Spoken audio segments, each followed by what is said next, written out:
The title of my presentation, my speech today, is Taking Africans Back to the Atlantic Ocean, the Resilience of Colonialism, and the Havoc of 21st Century Neo-Imperial Sleights of Hand. That's the title of my my talk today.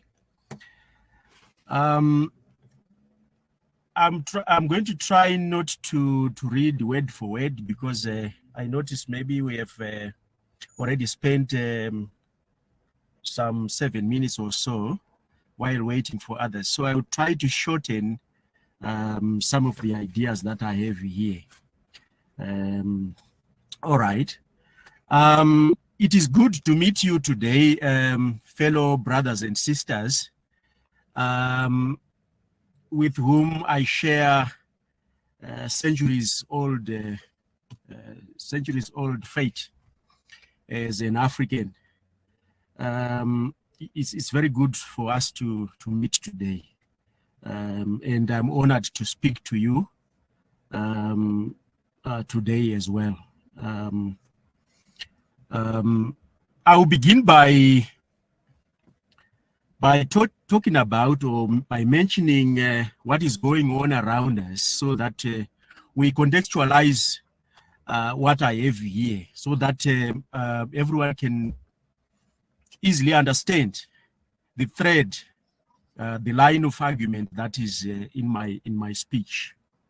The first thing that we need to notice is what is happening in Africa today. Namely, the second scramble for Africa, which is taking place today. We need to take note of that when we are thinking about African unity, the imperative of African unity, the importance of African unity. Because if, as is happening today, we have got an ongoing second scramble, 21st century second scramble for Africa, that has got implications on the kind of strategies that we need to adopt as Africans. We cannot just sit back and watch while the second scramble for Africa is ongoing. Africa is being recolonized again. African peasants are losing their land to transnational corporations, to foreign states, and to the so-called international institutions. African peasants are being displaced. They are losing their land. The small pieces of land that they remained with after the initial colonization, they are losing that, and they are remaining with nothing. So we need to, as African thinkers, as African scholars, we need to devise strategies. We need to think ahead of time to say, okay, what do we do now to assist our fellow Africans, to assist ourselves, to ensure that we resist the ongoing 21st century second scramble for Africa. We also need to notice that as African scholars, of course, we need to notice the militarization of the continent of Africa, the ongoing militarization. In terms of foreign militaries that are setting up bases and command centers in Africa here. What does that mean for us as Africans? What are the implications of such military bases and military command centers which are being set up in Africa today? What are the implications in terms of colonization and recolonization and the imperative of African unity? These are indications for me that Africa is undergoing a process of recolonization. It is experiencing, the continent of Africa is experiencing a more serious, a more intense colonization than the one before. So we need not just consider colonization as something which is historical, something which is passé, so to speak. Colonization is ongoing in Africa. And in the next few decades, the whole of Africa will be different from what it is today. Different in a negative sense of having been completely recolonized. So this is why I say this gathering here by African scholars, African thinkers, is a very important one for the sake of charting forward for the sake of charting the course of action that Africans should take. But of course, for us to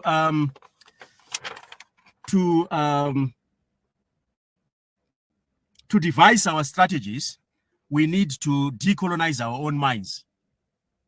Because if Africans retain colonial mindsets,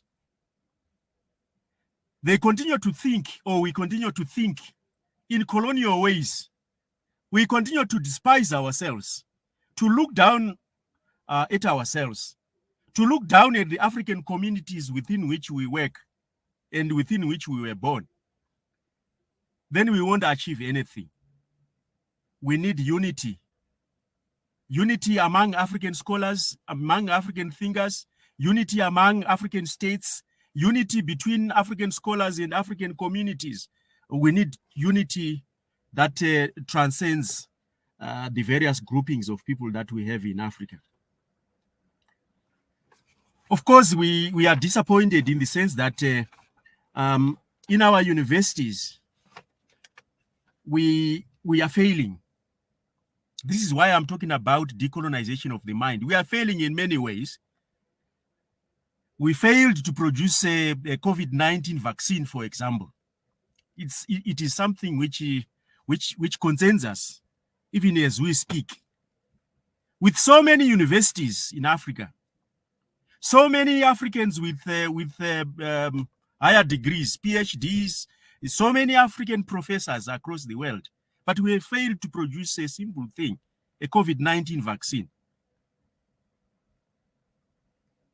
Now what is happening is that in Africa, we are now busy scrambling for vaccines which are produced by other people. We don't even know the ingredients of those vaccines. Suppose the ingredients are part and parcel of the strategy, the Western strategy to recolonize Africans. Where are we? Are we not hopeless as Africans in that respect? We scramble for things that are made by other people. We can't make our own. While those people in the West, transnational corporations, Western states, are scrambling for Africa in this ongoing second scramble for Africa, we are scrambling for their vaccines, of which we don't even know their ingredients. We need to be very careful as Africans, because if we retain this kind of hermeneutics of faith, we retain faith in those people who have a very long history of enslaving us, a very long history of colonizing us, and then we exercise hermeneutics of faith towards them, we are in big trouble as Africans. We need to rethink our strategies, our positions as Africans, so that we can at least resist the ongoing recolonization of Africa and liberate the continent. Okay. Now the thing is that unity is very important for us as Africans. Look at the unity that Westerners showed in the enslavement of Africans. They worked together to enslave us as Africans. They were united. So why must Africans themselves be disunited when those that are colonizing them, those that have enslaved them, are united in their goals? Of course, the goals are evil, but they are united. That is the point. So why must those people, the Africans that are targeted for enslavement, for re-enslavement, for colonization, for recolonization, why must they not also unite? Maybe even stronger. Unity. than the one that that we are witnessing between the Westerners. When they colonized Africa, they were also united. Yeah, beginning from this the slave trade, they were united. When they colonized Africans, they were united. Today, in the second scramble for Africa, they are united again.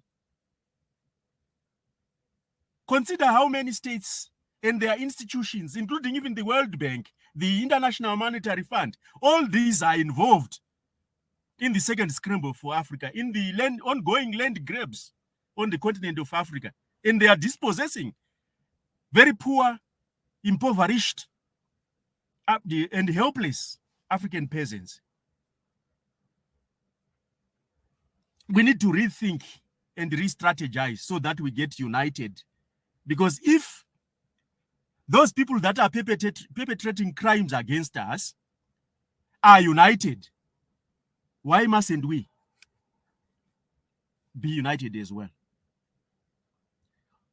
Of course, there are divisions among Africans. There are bound to be divisions among Africans. Because during the initial, for instance, slave trade, those that enslaved Africans, even as they were on the slave ships, one of them, of course, was called Jesus. They called it Jesus, the slave ship. They gave it a nice name so that Africans would find comfort even as they were going to hell. The point is that those that perpetrate heinous crimes against us, including enslavement, colonization, and so on and so forth, naturally, what they do is that they give us assurances that whatever they are doing is safe for Africans. They give us assurances that we are secure as Africans, even as we are being taken across the Atlantic Ocean into slavery. Even as they are colonizing us now, they make us feel that we are secure, we are safe. They tell you, oh, okay, we are taking your land so that we can produce renewable energy. We are taking your land so that we can produce more crops on the land so that you can eat as an African. But the point is that these are the sleights of hand that I'm talking about. You are given assurances. Naturally, if somebody wants to do bad things to you, they wouldn't even say it. They will tell you that, you are comfortable, you are safe. Don't worry. I'm very moral and very ethical and very legal. And this is somebody who has an intention of enslaving and colonizing Africans. So we are given assurances. But let's look beyond the veils and ask ourselves, are we really secure with these people, given their history of enslaving us and colonizing us? Look at what is ongoing now. Is it not history that is repeating itself? Is the past not coming back through another gate? Why must we believe in the linear motion of time which they presented to us? Is that not a sleight of hand to make us feel comfortable, to make us think that, oh, okay, their sins of the past are past because now we are in another moment of time? We might think, oh, okay, slave trade happened centuries ago. Colonization happened centuries ago.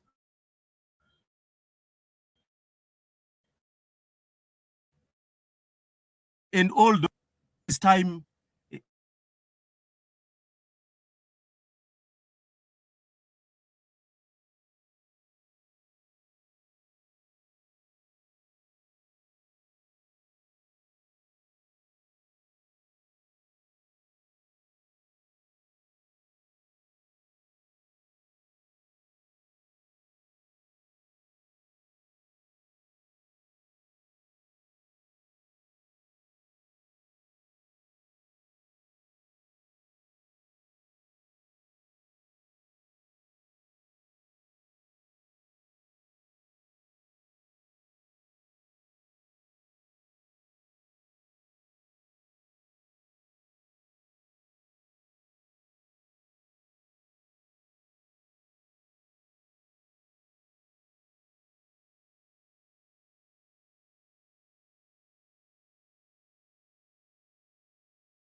Okay. Hello, sorry. Hello? Up there with me. Hello? Oh, okay, thank you. Thank you, Mesa. All right, think about our education systems in our universities today. I'm talking about sleights of hand that we need to be careful about. In our education systems, we are saying, okay, these people are coming to grab our land, grab our minerals. I've just been listening to the keynote address a while ago. They take our minerals, they steal our minerals, they steal our land. And then when they come to our universities, they say, we are funding, we are providing generous funding for programs that you can teach your students. But those programs are focusing mainly or solely or almost solely on matters of sexuality.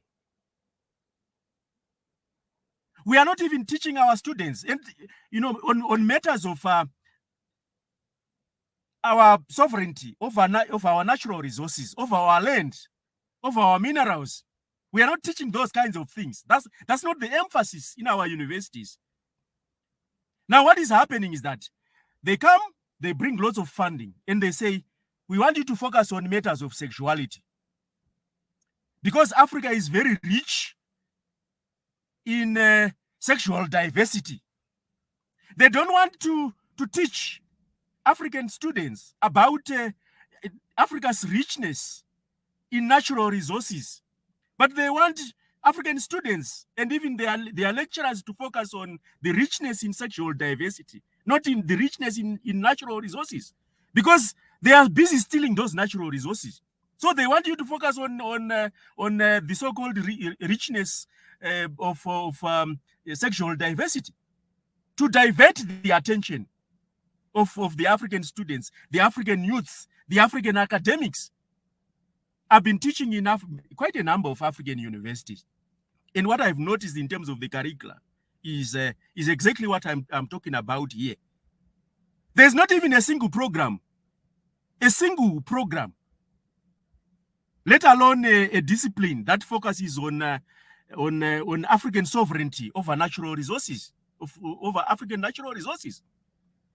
So our youths in African universities think they are rich when they have sexual diversity. But when you advise them to take sovereignty over their natural resources, they resist.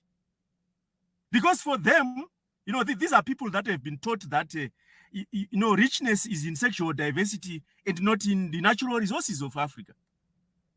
We are talking about imperial sleights of hand. It's not out of generosity that they come to our universities to say, we are funding this program or that program, and they ignore others. It is for purposes of diverting African attention to matters that are very marginal or even useless. You see, even the United Nations officials, sometimes they fly across Africa. They tell you, you need to observe sexual diversity because Africa is rich in sexual diversity. But they never fly across Africa to advise African youths, to tell African youths that Africa is rich in natural resources. So you must take sovereignty over those natural resources. Why is that so? Even the United Nations is also culpable in this respect. It's about the sleights of hand that are being used to colonize African minds in the universities. And sadly, even African students, we expect them to pay for some of these programs that are not very useful to them. Even in terms of sexual diversity, we are not saying Africa is not sexually diverse, but we are saying, why that focus only? Why not also talk about or insist on the richness of African natural resources? and the imperatives of African youth taking sovereignty over those natural resources on the African continent. Okay. Now, we will remember perhaps in the 1960s, when African countries were decolonizing in the 1960s, Ghana got independence, I think, in the late 1950s, and several other countries also in the 60s, others in the 70s and 80s and then 90s, where I'm based here in Namibia, for example. When African countries were decolonizing and African leaders discussed the matters of permanent sovereignty over natural resources at the United Nations organization. They discussed this in the 1960s to say, how can we be independent? How can you say we are independent when we have no permanent sovereignty over our own natural resources? We need that in order for us to be able to take care of our peoples. We need permanent sovereignty over our natural resources. This is what African leaders said in 1960 when Africa was decolonizing. But what happened? Just after the United Nations granted African permanent sovereignty, state sovereignty over natural resources, the so-called Club of Rome, the Club of Rome, sat down in a meeting, and then they published a book entitled The Limits to Growth. Because this was a counter to the African demand for state permanent sovereignty over natural resources. Because they were saying we need to grow our economies. But how can we grow our economies if we don't have sovereignty over our natural resources? We need that sovereignty. This is what African leaders said, to grow their economies. And then the Club of Rome, immediately after that, it was sometime in the early 70s, maybe 73 or thereabout. They then sat down as the Club of Rome in the West to resist, to counter the permanent sovereignty over natural resources. Then they published the limits to growth, wherein they said, if you grow your economy, that is harmful to the environment. That's what they said. It is harmful to the environment for you to grow your economies. This was just what we call environmental escapism. The Westerners wanted to escape. They wanted to escape from the African demands for permanent sovereignty over African natural resources by hiding behind environmental concerns. So today you find people are talking about climate change. They are saying, no, you don't need to grow your economy. In fact, they are selling these terms, degrowth, post-growth. We are in a post-growth era. We don't need to worry about economic growth anymore, and so on and so forth. These arguments are coming from the Club of Rome meeting in the 1970s. The idea about the limits to growth, which in essence was meant to resist African states' permanent sovereignty over natural resources. And this is the idea that is running through today. It's not about climate change. It's just a ruse. It is a sleight of hand which originates from the limits to growth. So the point I'm driving at is that as African scholars, we need this kind of history in order for us to be able to contextualize what is ongoing today, in order for us to be able to say, hey, where is this idea coming from? Where are we? Let's not just bite the hook. Think beyond it. Consider the history of ideas and the contestations between the West and Africa. That way we will be able to understand our positions.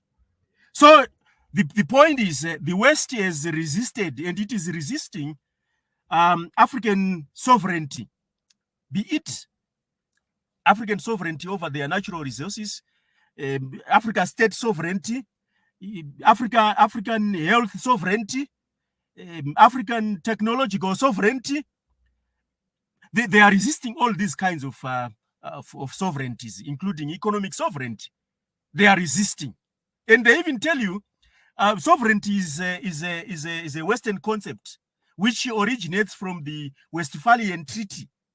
So Africans must not embrace sovereignty because sovereignty is in essence colonial because it originates from the Westphalian Treaty.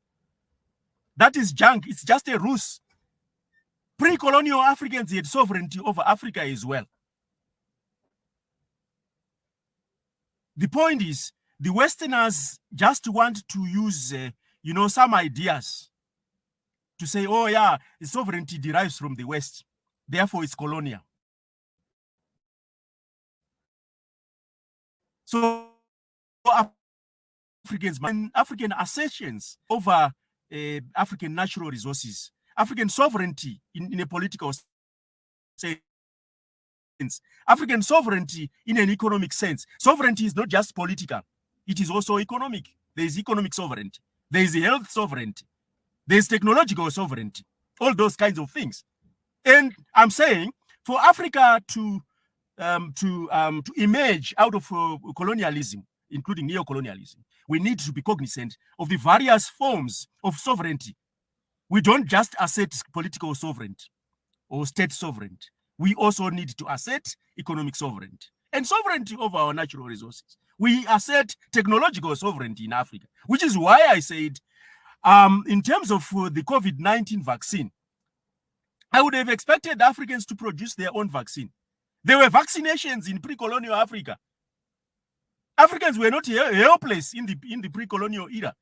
They had their ways and means of surviving pandemics. Pandemics were there as well. How did they survive? Why are they so dependent today on the Westerners, getting them to inject what they don't even know about in their bodies? And these are people that have a history of colonizing Africans. Are the bodies not being colonized as well? How do you know? How do people know? Because today what is happening is, if you are into science and technology studies, the minds, human minds, are being transferred from the biological bodies to the cloud, to technological substrates. Nanotechnology, nanobots, nanorobots are being used. They get injected, they go to your brain, they slowly scan your brain. And then your brain is transferred to the cloud. You begin to be forgetful slowly. Slowly, until you are gone. The mind is gone. Ray Kurzweil, who is a high-ranking figure in Google, he has written a whole book on this, entitled "The Singularity is Near." And in that book, he doesn't hide it. He is saying by 2030, we would have transferred human brains from the biological bodies to the technological substrates and to the cloud. So you become brainless. This is what it's a whole book that Ray Kurzweil has written on these things. The problem is, like I said, in African universities, African attention, the attention of academics in Africa, the attention of youths, students in Africa, has been diverted to matters of sexual diversity. And they are not reading about these very important issues. They are not aware of the recolonization that's ongoing, including the colonization of the body itself, the colonization of the mind, the theft of the mind. The mind is being stolen, because when your mind is being scanned from the brain and then it is transferred to the cloud is owned by their technological corporations. The global tech corporations own the clouds. So what does that mean? It is a matter of theft of the mind. The mind is stolen. It's gone. We need to think about these things, and also to critically think about the curricula in our universities if we are to decolonize, to resist the recolonization that's ongoing. If sovereignty is important to Ukraine, such that the rest of Europe begin to supply aid in terms of billions of US dollars to Ukraine, so that it can continue, it can retain its sovereignty. Why is sovereignty not considered important for Africans as well? If you are an African and you are resisting Western transnational corporations that are eroding African sovereignty, they will say you are mad. What you are doing is not good for Africans. But when Russia goes to Ukraine, they say, the sovereignty of Ukraine is very important. The Russians must not get into Ukraine. Why is sovereignty important to Ukrainians but not to Africans? We need to think about all those things and think about our own relations also as Africans. We need to assert permanent sovereignty of our natural resources. We need not to fight one another for jobs in Africa. Working is something which can be done even by somebody who is enslaved. The distinction between a free man and a slave is that a free man will own his natural resources. A free woman is also distinct from a slave, because a free woman would own her natural resources, but an enslaved woman would work without owning anything. Now, if we fight ourselves, we fight one another to say, this job is mine. The other African comes and says, this job is mine. So let's fight. We haven't started decolonizing Africa. The reason why even Westerners resisted, if you remember very well, after, during the process of emancipation of enslaved Africans, they promised a horse and a mule to the Africans that were being freed. But what happened? Did they get the horses and the mules and the pieces of land? They didn't, because they knew, the Westerners knew very well, if we give Africans land and a horse, then Africans will be so free that we will no longer be able to control them. If you own your resources, then nobody will be able to control you, because power is in the ownership. Power is in the sovereignty over your natural resources. Power is not in working for somebody else. You don't get power from that. You get power from reclaiming sovereignty over your natural resources. Of course, also sovereignty over your body. But now the body is being invaded. The body is being recolonized as well. They are taking our land away in the 21st century. The land is going. And they are taking our minds away as well, because the minds are being transferred from the biological bodies to the cloud. So they are taking the brains away from us, and they say, okay, the body, the minds, sorry, will now begin to circulate in cyberspace. It's theft.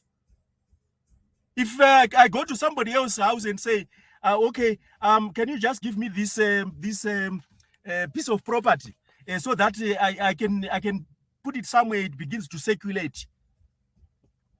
I'm just falling short of saying I'm stealing your property. But of course, they use nice words, nice terms to say, no, what we want to do is to transfer the mind from the biological body, because the biological body is mortal. So if we take your mind from there, we are using the emergent technologies, the technologies that we have now, what are called the disruptive technologies, in the nanotechnologies, nanobots, to scan your brain, so that we put it in a technological substance. Then you become immortal, but your mind will begin to circulate in cyberspace. This is what they are saying. But the point, the long and short of it, is that it is theft of the minds, and the minds are being stolen now. The land is also being stolen. This is why I said there is a more intense process of colonization that is ongoing now. And we need to be careful as African scholars. What unites us, let me end by saying, what unites us, if in the 1800s, Westerners were united, so united that they met at Berlin in the Berlin Conference. They met there. They were united. And they met to discuss and even to partition Africa. In essence, they were partitioning African resources among themselves. They were stealing African resources. If I say partition, it's actually a generous term. It was a conference to steal African resources, natural resources. What united the Westerners at that time was the African natural resources. All of them were united because they wanted pieces of African natural resources. And that is what united them. Here, my argument is today, what we need is we may differ in terms of our languages. My brothers, like Baruti, is speaking Swahili, is from Tanzania.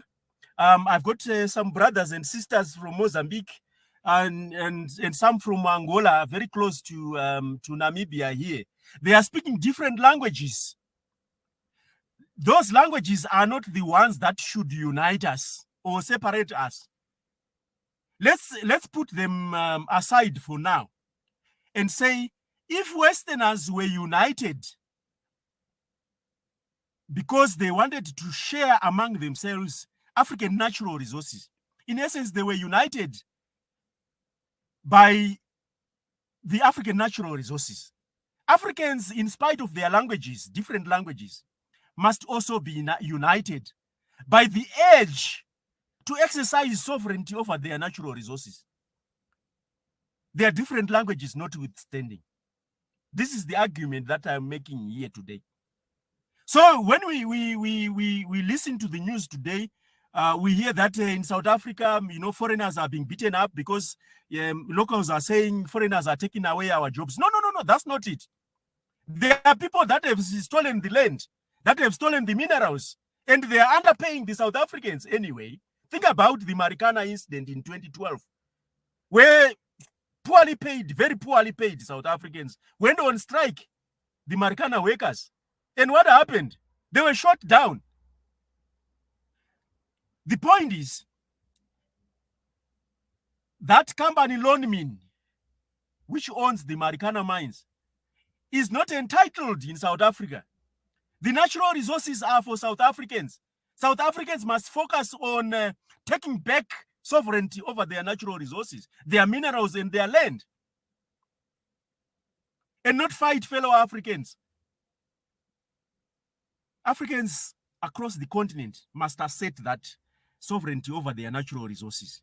Otherwise, they won't eat, and they will continue to slave, to work for somebody else, to look for work from somebody else who has stolen their natural resources anyway. There may be makwerekwere in South Africa, all over the continent, but we are saying that is beside the point. Let's focus on sovereignty over our natural resources. Otherwise, if Africans remain divided like that, and they are fighting each other always, I've just listened to the keynote some minutes ago. Some Africans were selling other fellow Africans as slaves. Now, if there are divisions in Africa, people are fighting over jobs, just as enslaved Africans probably fought over jobs. They probably fought over jobs. And the slave masters were laughing.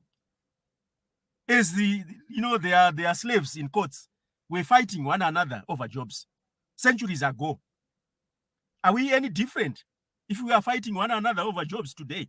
Are we any different to people who are enslaved? The difference is in asserting sovereignty over your natural resources. Then you become a real master. You own your land. You own your minerals. You own your gold. Today, Namibia is just a few months ago discovered oil. Angola already has oil. South Africa also recently discovered oil. Zimbabwe recently discovered oil as well. We have the mineral riches. We have the natural resources. The point is to assert sovereignty over them. They are ours. The technology, we actually have it. In pre-colonial Africa, we were mining. Europeans came to Africa. The Germans came to Namibia, for example, and they found Namibians were mining here in Namibia. They had their mines. What they simply did was to grab the mines from the Namibians, and then they started mining, and they employed the Namibians as cheap labor in mines that belonged to the Namibians. They grab them, and then they say you should come and work for nothing on a mine that belongs to you, which has been stolen. The person who has stolen the mine, it tells you you don't deserve to own this mine. The mine is now mine.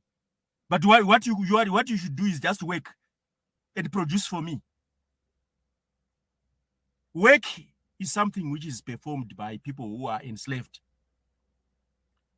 But the difference that marks a free man or a free woman from a slave is in sovereignty over natural resources. It is in economic sovereignty. And that is what we must assert in Africa. The technology we actually have. We can learn from our ancestors. How were they doing their mining here? Now, recently, you see, I've been reading some news about the contracts between African countries, including Namibia, between Namibia and Recon Africa, which has just been exploring oil in a place called Kavango. And you will be surprised. African governments get satisfied to get 10% of what really belongs to them. The company itself says we are getting the rest. You are only entitled to 10% of the revenue from this oil. Who owns that oil? Who is the owner of the oil? Are we asserting sovereignty if we allow ourselves to get a miserable 10% out of our natural resource income from our natural resources? Let's make sure that we are not divided. Otherwise, if we are divided, they will take us very easily back to the Atlantic Ocean and across the Atlantic Ocean. It will be very easy for them to do that. Divisions are not good for us. They are not good for our children. They are not good for our grandchildren. They are not good for Africa. Let's unite, but let's be united around what we should do. We should take back around issues of sovereignty, economic sovereignty, and sovereignty over our natural resources. Thank you very much, my brothers and sisters. Thank you so much.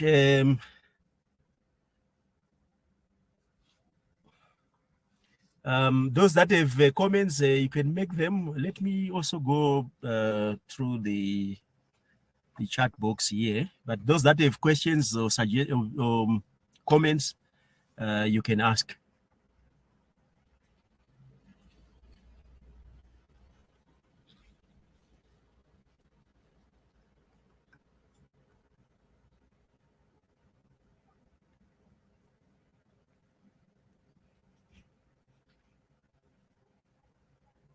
Okay, my brother Barut, he is still here, I hope.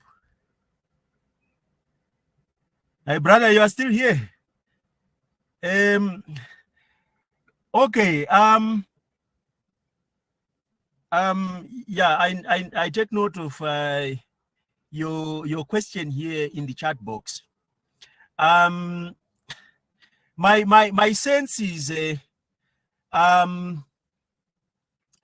what colonialism has done in Africa is not just to steal or to dispossess Africans, to steal African resources or to dispossess Africans of their natural resources. But what they've done also is to put carts before horses. And that is one reason why Africa cannot decolonize. Because when somebody comes to your house and they steal your property and they steal your cows your donkeys, your goats, and for those that remain, the donkeys and the cats that remain, they put the cats before the horses. What it means is that nothing will move afterwards because the horses have been put before the cats. And we need to pay attention to that as African scholars in the 21st century. The point I've been making is that, which relates to your question here, is that first of all, let's assert sovereignty over our natural resources. Because if we say we want to put emphasis on continental free trade now, when we don't own the economies themselves, we don't own them. We don't own them. Let's take ownership first of the economies. Let's take ownership first of the natural resources. Let's take sovereignty over our technologies. And then we begin to have free trade, continental free trade. Because if we have free trade now, when we don't have economic sovereignty, we don't have sovereignty over our natural resources, we are simply helping the colonizers again. Because they still have an edge over us. They own the economies in Africa. They are not African economies. The economies that we have now here in Namibia, in South Africa, in Zimbabwe, in Angola, are not South African economies. Of course, South Africans have been made to feel that the economy in South Africa is South African. It's not. It is an economy that is owned by transnational corporations like Lonmin, which is underpaying South Africans. If really the economy was South African, then those South Africans who were being underpaid by Lonmin would not have been underpaid. They were underpaid, they went on strike, and they were killed because the economy doesn't belong to them. Let's take ownership first of the economies, and then we develop free trade, continental free trade afterwards. Then we will have decolonized.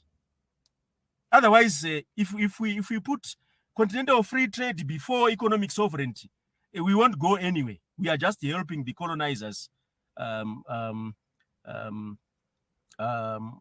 create conditions that are favorable to the economies that they own.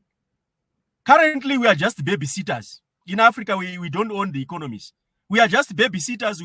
We are taking care of economies that belong to other people.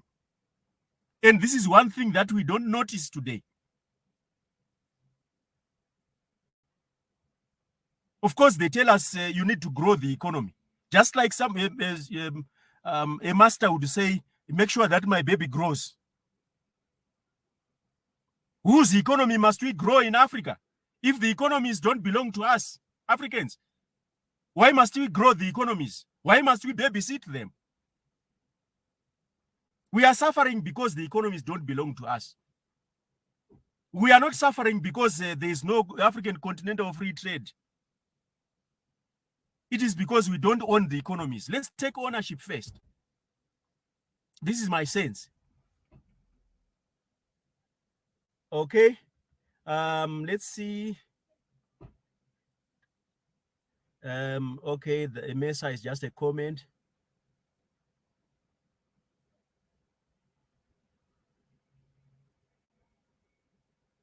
Oh, okay. You are talking about the potential of creating STEM research collaborations between the University of Namibia and okay. The thing is, universities across the world, I guess, are currently seized with the task of curriculum transformation. And the new curricula have not been implemented yet. But I guess it's quite possible to develop collaborations around STEM research between the University of Namibia, for instance, or African universities and the African American universities. It's quite possible. But let's see how it goes, because like at the University of Namibia, the new curricula will be implemented from 2023, which is next year. And we have pushed for science and technology studies to be included even in social sciences and they've been approved. The new curricula have already been approved. So let's see how far we go, and we will keep in touch, and I will let you know once we have implemented that. Then I will let you know about the progress in terms of the STEM research or researches. All right. Yes, Mesa, that is quite true. They don't want, Westerners don't want permanent sovereignty, African sovereignty over their natural resources. Yes, true. It's a comment. All right, my brother Barut. Do you see Tanzania going in the right direction in terms of its economy? I'm not sure, but Tanzania has been on the right path as far as I saw it. But what I don't quite agree with is employing or even just asking Westerners to be key advisors on important African matters. Like I said, their history is messy. Their long history, centuries old history, shows us that they don't care about Africans. They may pretend to care. Like I said before, they would tell you, okay, you are quite safe when you are actually on a slave ship. Then they tell you, you are safe. Today, they are still telling us that we are safe in their hands. Even when they are recolonizing us, they are telling us we are safe. So what I don't quite like in Tanzania is present day Tanzania is the asking Westerners to be advisors on key African matters or issues. Think about, for instance, the colonization of the body, which I mentioned a while ago. If you have a Western health advisor, for example, they wouldn't tell you the truth about what they want to do or what they are doing. They wouldn't tell you the truth that they want to use, or they are using nanobots to injecting nanobots into your body, into your brain, so that they can scan your brain and take it away. They won't tell you that. So what we need is to own our own processes as Africans. There are many clever Africans around the world, like yourselves, for example. Why do African governments not rely on yourselves? Why do they prefer those that have colonized them in the past and that are colonizing them today? Bring them to their offices and say, yeah, you are my trusted advisor. Provide me with advice. What does that mean? Are there no Africans, clever Africans, educated Africans? Maybe even more educated than the Westerners that you are asking to provide advice on African matters, important matters. That is where we get lost. If you are a goat and you ask a lion to come and sit by your side and provide you advice, will you survive? Okay. Thank you very much, my brothers and sisters. I think that's the last question from Mesa, which I've just answered.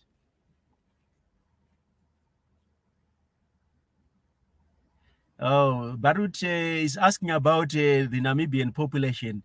Yes, there might be need for that, but like we are saying, if Africa unites, that sort of assists, because the Namibian population is not very large. It's less than 3 million. It's about 2.5 million.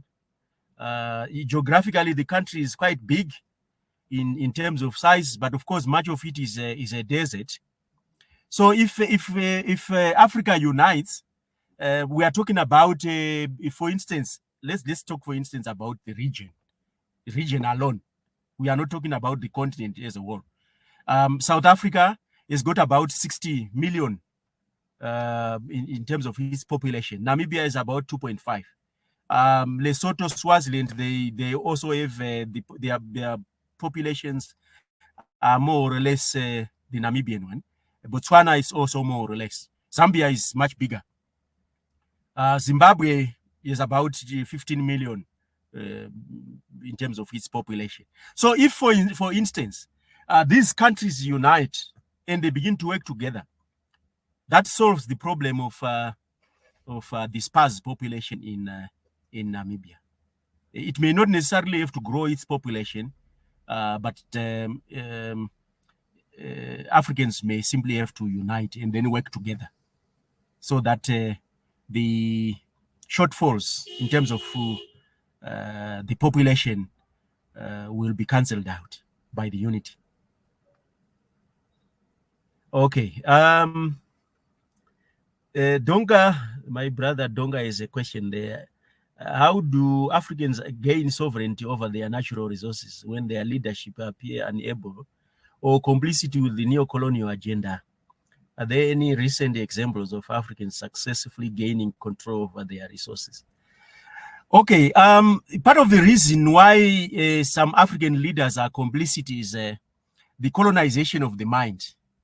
Like I said, we need to decolonize our minds, because if the mind is colonized, you are enslaved. The mind is enslaved. If you are to read Ngugi wa Thiong'o, for instance. So our leaders, political leaders, also need that decolonization. Many of our leaders, even academics in Africa, were indoctrinated by the colonialists, because when colonialists left Africa, they didn't just leave. They devised strategies to say, so how do we maintain our presence in Africa, even in our absence? When we leave Africa, how do we maintain our presence when we leave Africa? So what they did was to provide some Africans with a colonial kind of education, so that they would leave them in key positions on the continent, to say, okay, come here, you provide that person with education, and they say, go back to Africa, you need to occupy such and such a position, a high position. We are saying maybe it's you go to Frantz Fanon, black skin, white masks. It's not every black person who is if you could say Afrocentric, because some have lost their values, some have been descended, some of them have fallen apart. They are no longer themselves.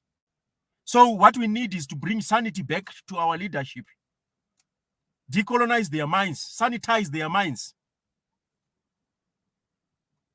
So as a force, what we are doing here is very important. It's a process of sanitization.